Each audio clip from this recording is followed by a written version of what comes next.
Welcome to another episode of Time Out, the no flop zone. We don't take any flopping here. If you enjoyed last week's show, hit the subscribe button. I'm Boti Nagy. Right here sitting next to me is my co-host, Joey Wright. Joey, what did the week throw up for you in basketball? I thought this week was fabulous. We got a lot to talk about this time. Okay. A lot to talk about. Should we start with the NBL? Let's start with the NBL, and let's start with, what do you want to start Oh, with? We gotta start with the obvious.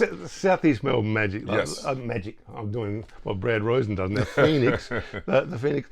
You said last week you tipped them to beat Melbourne, but you did it with sort of, probably United will still get up. Whereas I was kind of like, yeah, United, they kicked Adelaide's butt, so they'll be great. No. I think I was a little bit more convincing that Southeast Melbourne would win, and you were a little bit more convinced that Melbourne would win. No, I definitely thought Melbourne would win, but you sat on the fence. You went Southeast Melbourne. Anyway, they won the game. I mean, I was stunned by that. And it's like Sam Mckin just got it right in terms of the rotations and giving combinations a chance to work together, whereas today's coaching seems to be, 3.5 minutes is up, let's start making subs. Yeah, I mean, I think Sam did a fabulous job of getting in there coaching and just getting the win. But remember, you always get that uptick. Yeah, of course. When a coach leaves. So that's the number one reason why I picked them, because usually you get that boost of energy from the players wanting to prove that it wasn't us. Yeah, it wasn't us. It wasn't us. It was them.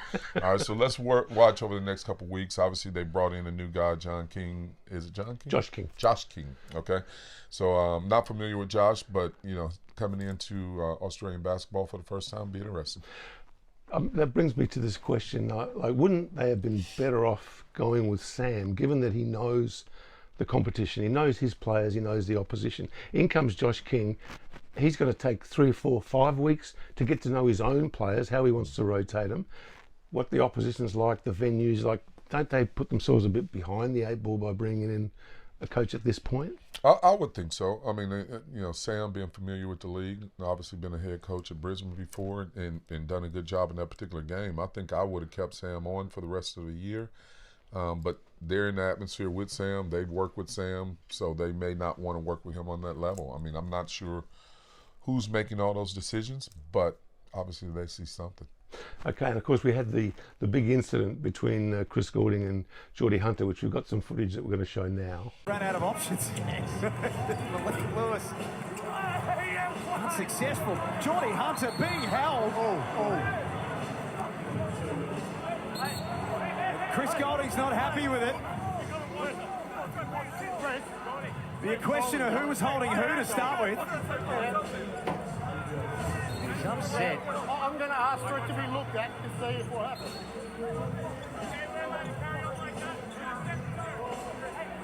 Nah, that's just two guys tangled up. Yeah. Now, it might have hurt Chris. I'm not saying it didn't hurt him, but... My career. Sorry, so I'm going to ask for it to be looked at. Can you please I did not see anything untoward. In the aftermath of that, Robbie, the owner of the Southeast Melbourne Phoenix, came out and had a bit to say on social media.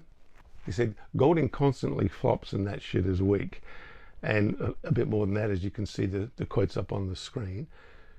Dean Vickerman's bounced back and said, if an owner said something like that, I wouldn't be too thrilled about an opposition player, and we'll file that away for next time. Your thoughts on this exchange? Is this good for the game? Is this sort of like fire people up, or is this like, we should have kept that behind closed doors? Well, I think it fires up the wrong people. I mean, I don't think it's a great thing to be done. I don't think owners should be commenting on players' behavior. The whole, I think Mark Cuban started all this, where the owner is very visible now and seen now, and I'm spending my money so I can make decisions and make calls that I probably shouldn't be making decisions on. I hate it. I hate it. It takes away the purity of the basketball. We're there to play basketball. The side stories that manifest from the basketball, we're cool with. But we don't need owners interjecting their comments in what's happening. Now, your friend, Ken Hindley, coach of Port Adelaide in the AFL, when they beat Hawthorn recently. You know where I'm going. Yes, I know where you're going. Should he have done that thing, or should he not? Well, I think he was responding. He didn't initiate. He was responding to something that had happened before. My take on it, and therefore that's a little bit different than someone just firing out some information at a player. And I think we owe Chris a lot more respect than that for what he's done for this league. For sure, but does he flop? Yes. He flops, and he flops no more than our greatest basketball athlete ever, Andrew Gaze. Andrew flopped all the time. It just wasn't cameras, and it wasn't deemed as negative as it is now. The whole world flopping thing, I think we've taken it too far. Basically, flopping is I'm trying to trick the referee. Absolutely, it's cheating as far as I'm concerned. It's trying to trick the referee. But that happens every time down court. Someone's trying to trick the referee every single time down court. When a big man hooks and holds and then falls back, he just tried to trick him. When a guard goes through the paint, throws his head back, he's trying to trick the referee. Yeah, absolutely. When a guard goes up and goes, hey, he's trying to trick the referee. Who does that? Is that what, Nathan Sophie? Yeah, they're trying to trick the referee. So it happens every single time down court. I think we put too much emphasis in it. If it's a great referee, don't get tricked. Bottom line. Well, let's move on to Tasmania. 2-5. Playing great halves, but just can't sustain it for the game. They were pretty good in both games that they played at the weekend, but lost them both. Yeah. 2-5. Is it time to sort of start tinkering or looking at maybe changing the import, Craig Sword, or do you just go, no, let's have faith in the process. Ruben Tarangi will come good. Anthony Drimmick will come good, because these are the guys that are really not putting up the numbers for him. And I don't think they're going to do much more than what they've been doing. I think they brought in an import that kind of fit a role spot, thinking that maybe you have Jack still there and also have, what's the guard that's hurt? Sean McDonald. Sean McDonald, yeah. who I love. I absolutely think is fabulous, and that's probably what they're missing right now, Sean McDonald. They're obviously missing Jack, but they might have to re-up on the import spot right now, just because I think they probably need a little bit more. Scoring. Yeah. All right, let's go to Jason Cadee. He's played his 400th game, and before he played his 400th game, there was this little presentation that we'd like to show you, courtesy of the 36ers. Go take a look at that, brother, man. Robbie skill, 400 games, you feel me? Oh. Looking after me.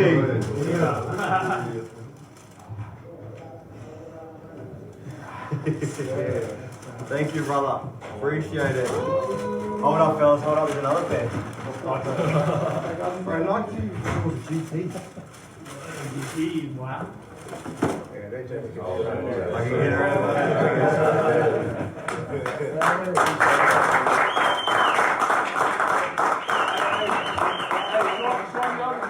Show you other good, especially that black one.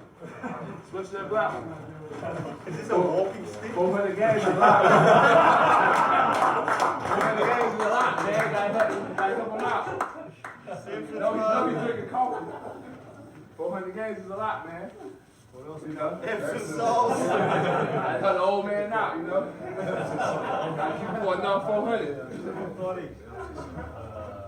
Oh, shit. What's this for? This tape, man. You know, tape yourself. You know, gotta keep it together. Tape up. Appreciate it, brother. And they came out and won the game, which is obviously important in a milestone game. Jason Cadee, you've had a lot to do with Jason. Can you just fill the viewers in on a bit of his backstory, because it's an extraordinary story? Well, look, Jason, first of all, Jason and his entire family have just been fabulous to me and just great for basketball in this country. But Jason coming to us, as a young 17-year-old, we signed him at Gold Coast, and he was very impressionable, but, a world of talent at that particular time. But he had been around the NBL so long, we called him vet as a rookie, because he came in, he wasn't excited about much. He just kind of knew what was going on. The reality of it is his rookie year, he was involved in that car accident. Yeah. And so he ended up missing that entire rookie year, and we didn't know if he was going to be able to play again. But what I do appreciate about Gold Coast and the owners at that particular time is they still paid Jason's salary for that year. They allowed me to go up and visit him a couple times that year. And so I just thought we did a great job as a franchise of supporting him, which is the reason why he came back and played for us and did very well. But just a great young man. I got a lot of time for him and him and his family, and I think they've been great for basketball. When he came to Adelaide, I thought people should know that story about the car accident, because obviously the 36ers fans wouldn't have been across that. And he told the story in great detail. It was a really good story, because when you've got great content, you've got a great story. But the fact that he was in the car and almost unconscious and possibly not going to be with us much longer. And then this mystery woman appeared next to him. She got into the car and talked him through it, and then she disappeared. So that for many years, he was even sort of second guessing, did that happen? Was she real? Was she, from a spirit or something like? And then when he got back to the Sydney Kings, they managed to actually track down that woman, and they had this extraordinary reunion. It was an amazing thing to see. But his dad, Robbie, is responsible for possibly the greatest pass in NBL history. Really? Yeah, the 79 grand final, the first grand final, and it was just a one and done. St Kilda Saints versus Canberra Cannons. And we've actually got the footage for you right here. Might not have the time to get another one. I think they'll take the first opportunity, madam. McKin looks dangerous. Ellis. Ellis, it's high. It's Yes! big basket. St Kilda. 20 seconds remaining. Canberra one up. 20 seconds. 18 seconds to go. Tony Barnett. Let's look at the Steve clock. Brady. We'll keep the clock going for you. Robbie Cadee. Tony Barnett. Robbie Cadee. 6 seconds. Pass. Victor! 2 points. 1 point. 1 second. There. All right. Peter Vitals. They're point down, 12 seconds to go, and he feeds a bounce pass through to a baseline cutter, and they score on the siren and win the championship. Oh wow. Yeah. So we've recently seen what I think is the greatest shot in NBL history, which was Jack McVeigh's shot to win that particular game in the championship series, and that I reckon that a bounce pass through the way he did that was extraordinary. Wow. And we're just going to take a short break, and we'll be back in just a second. At Shoot HQ, we offer 2 cutting-edge shooting machines. Our Dr. Dish ensures precision shooting, delivering the ball consistently to the same spot and tracking your progress with every make. Additionally, our Shabashi shooter provides a range of shooting selections and varying speeds, offering a dynamic training experience. Both machines are exceptional tools for your development, and I invite you to witness their effectiveness firsthand. All right, we're back, and the NBA has tipped off. We're going to talk a little bit about that. I like the fact that we've got 2 guys at Houston, because often when we have 2 guys in a team, we're a chance to win a championship, or if there's 2 guys playing, there's a chance, like back with Matthew Dellavedova and Andrew Bogut. But we also had Patty Mills and Aaron Baines playing together at San Antonio Spurs. Now we've got Jack McVeigh, hopefully able to get 50 games in that 2-way contract, and of course Jock Landale. So I'm hoping that Houston is a mover. Who do you reckon's winning, coming out of the East and coming out of the West? Well, I think coming out of the East, Milwaukee. I think last year just they had a rash of injuries at the wrong time. Dame was playing great basketball. He got injured. Giannis playing great basketball, got injured. I think they'll be fine. I think coming out of East, I think they'll win it easy coming out of East. Boston, I think will be up there, and they'll fight them and do some things, but I still think Milwaukee comes out of the East. Did you not want to say Giannis' surname? I don't want to say Antetokounmpo? You didn't want to say that? They just looked, we're just going to go with Giannis from now on for the rest of the... Doc said Philip move. See, I can speak Greek, and you're trying to challenge me on his name. Oh, come on. I can speak Greek too. Souvlaki, you know. Ella Philip. Okay, so for me, I hate just picking the obvious, which is the team that just won the championship. Yep. But I did like the way Boston did it. I did sort of see that this could be a team that can continue to grow. Like, you've got Jason Tatum and Brown, the 2 of them, they're pretty awesome. Yeah, you don't see too many combinations like that. But coming out of the West, I think Joe Ingles, we might have a chance to he might win a championship, because I do like Minnesota. Yeah, Minnesota is tough. I'm not looking for them to go back to back though. Minnesota, with Cat leaving there, I like Dallas coming out of the West. But go ahead, explain to me why you think Minnesota. Because Joe's there, and I'd like to see an Australian. I can't see. Because Joe is there. Yeah, I'd like to see an Not Aussie. to help us in the Olympics. He was very good assisting from the sideline.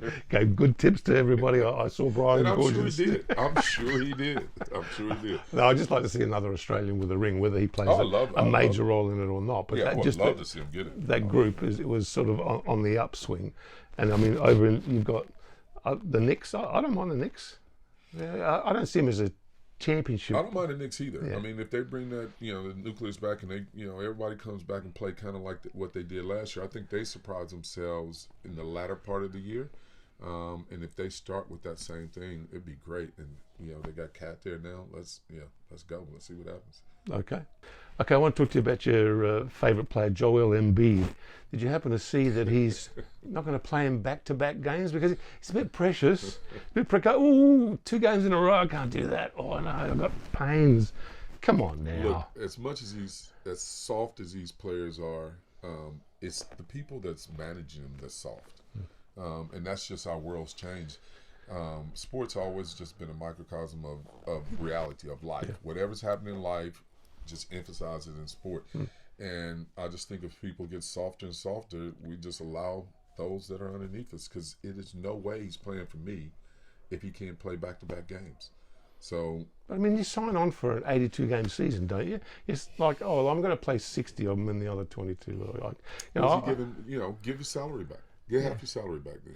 See, the thing is, in the past, I don't want to be one of these people who say, oh, in my day and all that sort of stuff, but in the past, guys like Magic Johnson and Larry Bird, they wanted to play. Michael Jordan wanted to play. I've seen a great quote from Jordan where he talks about, I don't want to be sitting out a game where somebody might have paid money to see me in Charlotte. Might be their only chance ever to see me, so I'm going to go and play as hard as I can. I mean, that was the prevailing attitude, and now you're talking about softness. Talking about Kawhi Leonard, he's out for another year. Look, with a little bit more detail on Kawhi, I think he operates somewhere on the spectrum as far as his mental capacity. And one of the things with that is they're very routine, and they stay in a routine. But if that routine is broken, then they struggle. And if he gets out on the court, he needs to feel like he needs to be 100%, and he can do so much more things just playing at 70% or 80% to help the team. But I think that's probably it's a little bit more going on there than what we want to speak about. Okay. And as far as I'm concerned, Wilt Chamberlain would have slam dunked Joel Embiid and played 82 games, and in the off season gone and played for the Harlem Globetrotters. But I know you think he used to play against it. I don't want to show my age by saying you just showed it. Damn, all right, damn. We have to take a break. Paddy Mills Beyond Basketball is a tribute to Australia's greatest current Indigenous sportsman, an inspirational Aboriginal and Torres Strait Islander whose uniform hangs at St Mary's College in California.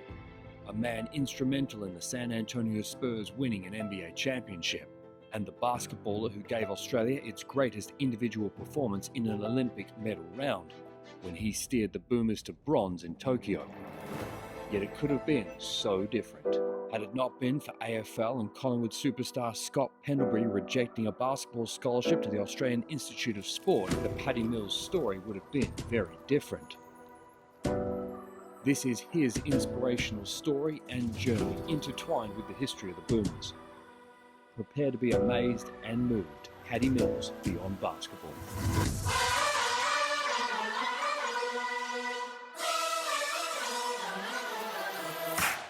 We're back, and we've got Joey's favourite segment, Coach's Corner. Now, I believe we're going to talk about the NBL, the value of the NBL versus NBA preseason games. Yeah. And I mean, I'm interested in your view on it because you were involved as a coach of the 36ers. You played Utah Jazz, didn't you? We did. Look, I think initially they were excellent. One, it showed the NBA had some respect for the NBL by allowing them to come in and play. And I think it did what it was supposed to do. It tied the NBA fan here in Australia to the NBL, which was a good thing.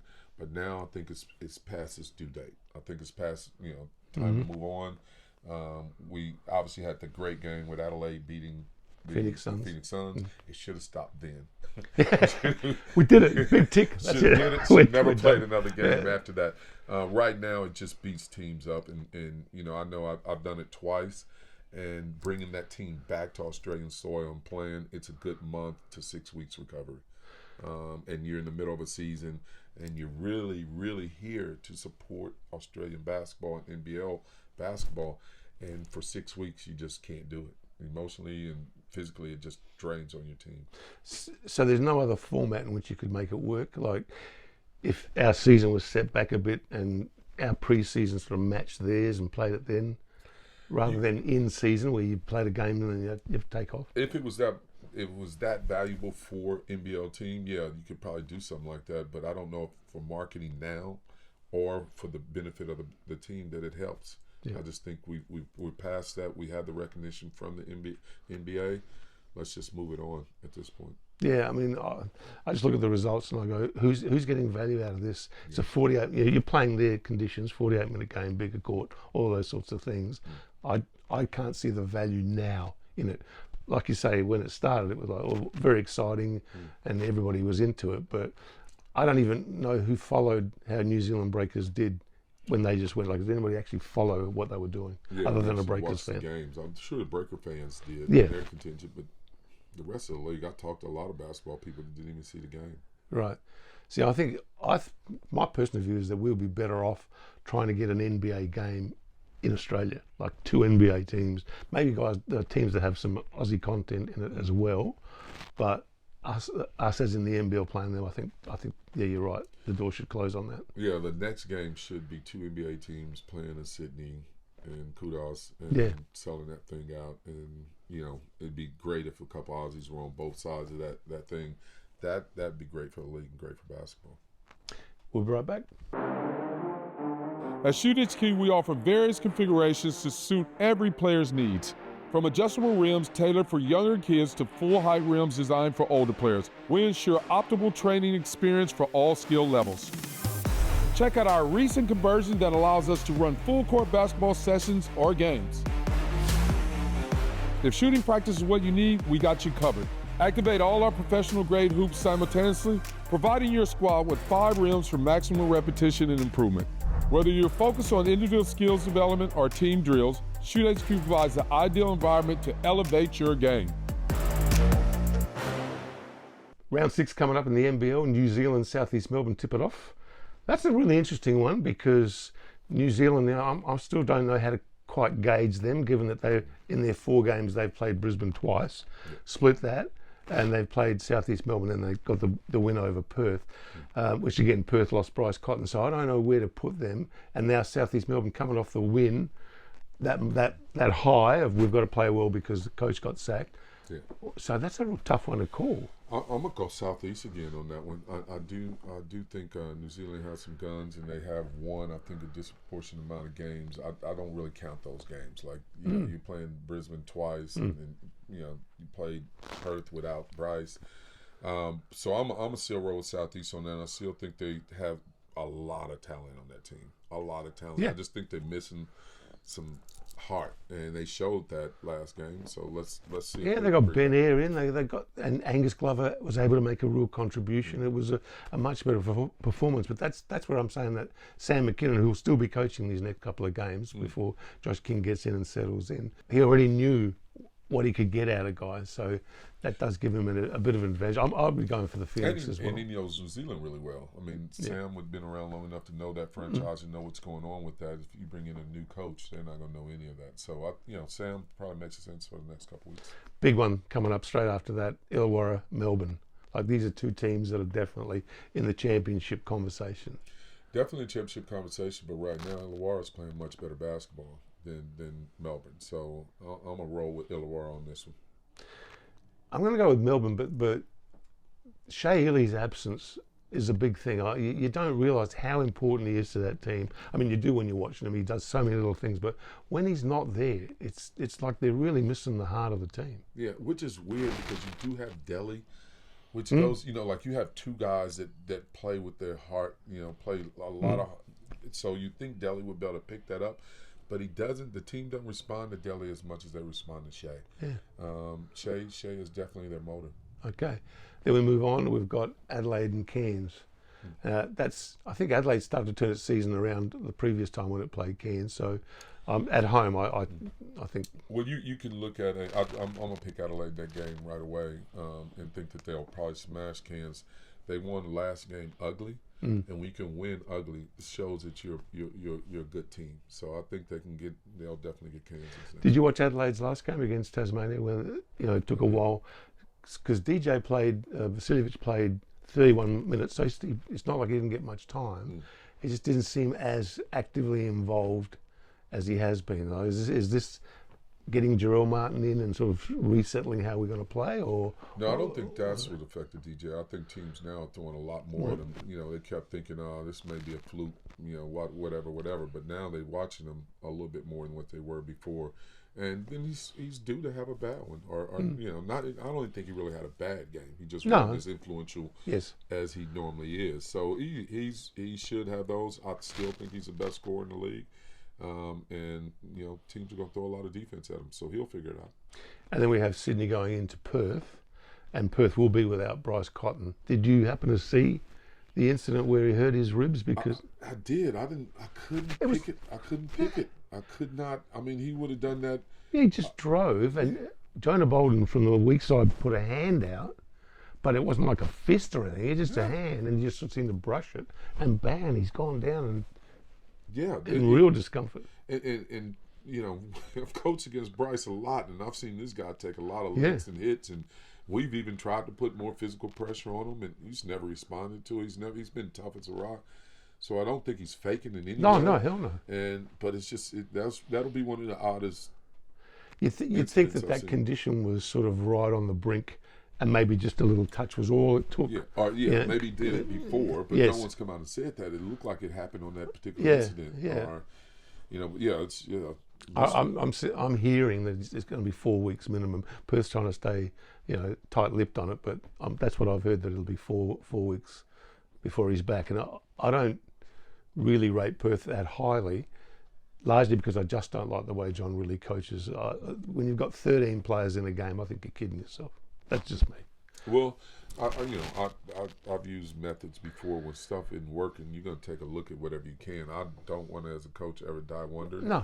So if it's middle of the third quarter and things haven't been clicking, and this guy's been sitting down there, you know, giving me the puppy dog eyes, might as well throw him in there and see what happens. Yeah, that's not what I'm talking about, Joe. You know, that's not what I'm talking about. I'm talking about, look, 3.5 minutes have passed. We've got to get some subs in. I mean, I think that's crap. No. And if I'm out there and I'm hitting a couple of shots, I don't want to come off. No, not if you're rolling. I mean, we will milk that. You know, you can ride a guy in for a game. He can win you a game, and it gets hot enough. So, if someone's hitting shots, I'll call timeout to save them. Yeah, leave them in there. I had a conversation with a coach that coached the 36ers many years ago, who shall remain nameless, but I'll give you a clue. He was American. Okay. And he put Mike Mckin in the first quarter, and Mike Mckin would go bang, bang, bang, hit 2 or 3 threes in a row, and he'd sit him down. Yeah. And he did this repeatedly, and then whenever he put him back on, of course, he wasn't the same player. Yeah. And I asked him, why are you doing that? Like, if a guy gets on a roll, and he said, yeah, because I know if he's going that well, I can use that later. I might need that later. I'm thinking, what kind of logic is that? Go while he's hot. I want to use that now. Now, and you may not need it later. You can blow him off the floor. I just never understood that. But I don't think that's today's coaching. Today's coaching, I think, is, to me, there's a lot of non-coaching and a lot of interference. Well, I think you got to let a guy, if a guy is hooping, let him hoop. Like, that's common sense. I don't think that's an age-old adage. I don't think that's old time or new time. I just think that's probably coach not doing what he should do. Okay, next we've got Southeast Melbourne hosting Illawarra. I would expect the Hawks to get that just because of their talent. I'm going to roll with Southeast again. Oh, really? I'm going to roll with Southeast again. You're going 3 wins in a row. Yeah, I think they have the talent. And I think once they get a little confident, and it's like that wounded animal type deal. Like you look at them, they're sick, and then they just fire up, and I think that's where they're at right now. So all right. I think they're. So that means you're saying that next week they'll definitely lose because they will have won 3 in a row. Yeah, I'm gonna bag off a little bit. There we go. I think Sam's gonna do a good job. I think he'll get them going. Brisbane, Tasmania. At the moment, I'm not convinced by Brisbane yet because they haven't, in my mind, they haven't beaten anybody of any consequence. I mean, you get New Zealand when they've just come back off. This will be interesting. In that game, I'm gonna go with Tassie. I think Tassie bounce back and get the win. Sydney, New Zealand. I think that's an easy one. Yeah, Sydney. The last game is Melbourne, Cairns. Cairns have got a good record down there, but they got no Taron Armstrong for a couple of weeks, and I can't see it. Well, they do really well against Melbourne. They always have up there and down there. But I think Melbourne gets this one as well. Okay, that's it for us this week. If you enjoyed the program, don't forget to subscribe, leave a comment in the comments below, and we look forward to seeing you again.